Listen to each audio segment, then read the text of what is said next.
Pinarayi Vijayan RSSന്റെ പിന്തുണയോടുകൂടി 1977 MLA ആയിട്ട് ജയിച്ചു വന്ന പിന്തുണയില് അത് പറ അത് പറയാനിരിക്കുകയാണല്ലോ. മുഖ്യമന്ത്രി RSSന്റെ വോട്ട് വാങ്ങി ജയിച്ചു എന്നാണ് പറയുന്നത്. 1977 അടിയന്തരാവസ്ഥയ്ക്ക് ശേഷം അടിയന്തരാവസ്ഥക്കെതിരായിട്ട് വലിയ മുന്നേറ്റമാണല്ലോ രാജ്യത്താകെ ഉയർന്നു വന്നത്. ഇന്ത്യയുടെ നാവിനും ചിന്തയ്ക്കും വിലങ്ങിട്ട ഇരുണ്ട നാളുകളായിരുന്നു. അതിനെതിരെ വലിയ മുന്നേറ്റം ഉയർന്നു വന്നു. അതിൽ ജനസംഘം പിരിച്ചുവിട്ട് ജനതാ പാർട്ടി ലയിക്കുകയാണ് ചെയ്തത്.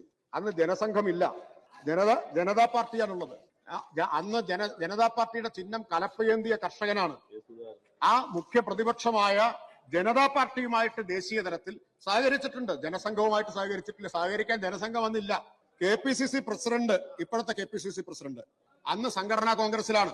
സംഘടനാ കോൺഗ്രസ് ജനതാ പാർട്ടി ലയിച്ചപ്പോ അന്ന് ഇപ്പോഴത്തെ KPCC പ്രസിഡന്റും ജനതാ പാർട്ടിയുടെ ഭാഗമായി.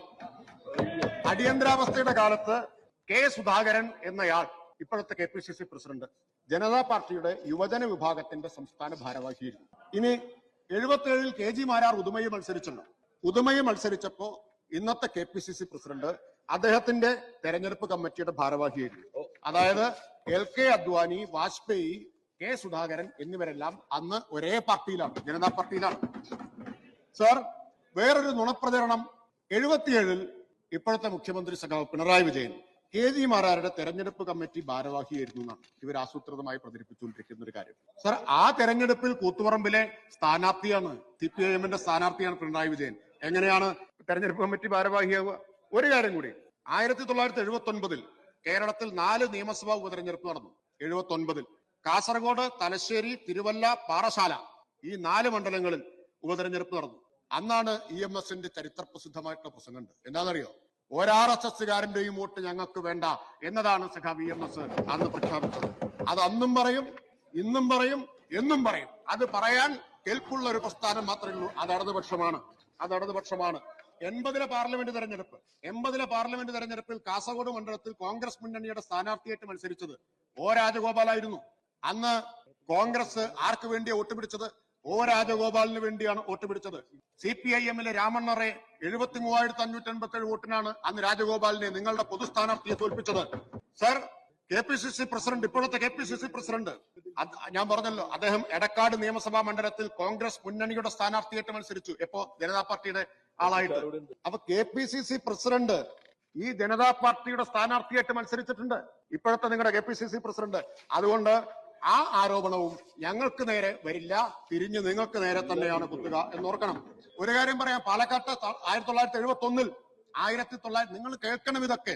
1971 സഖാവ് AKG പാലക്കാട്ട് നിന്ന് പാർലമെന്റിലേക്ക് മത്സരിക്കുകയാണ്.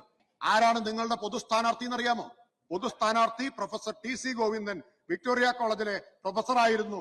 അദ്ദേഹം RSS പ്രചാരകനായിരുന്നു.